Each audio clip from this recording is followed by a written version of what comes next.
The coronavirus attacks the lungs and their ability to draw in oxygen. Ever since the start of the pandemic, there's been high demand for oxygen in Mexico City. Family members of COVID-19 patients found themselves searching for vendors with available supplies. Vital supplies of oxygen were extremely hard to come by in Mexico when the coronavirus pandemic first hit. But now that the nation is in the third wave of infections, solutions are more readily available.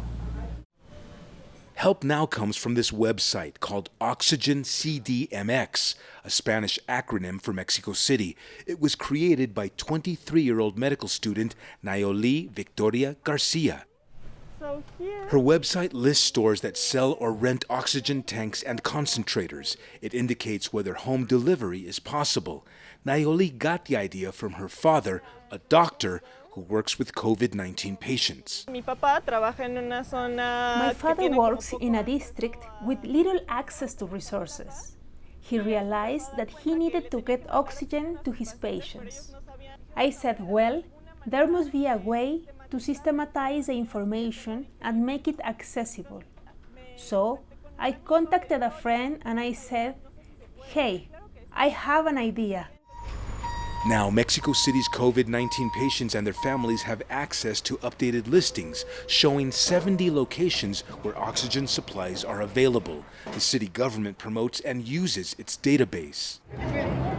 Demand for oxygen this year is lower than in 2020, partly because around 50% of the capital's population over the age of 18 have received both vaccines.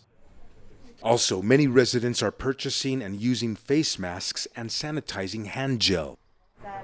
The manager of this hospital supply store says the Oxygen CDMX website is a great help. Staffers contact her daily for updated supply information.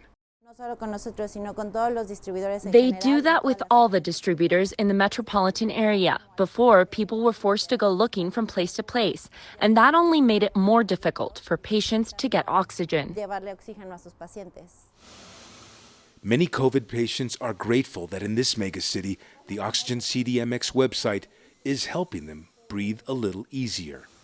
Frank Contreras, CGTN, Mexico City.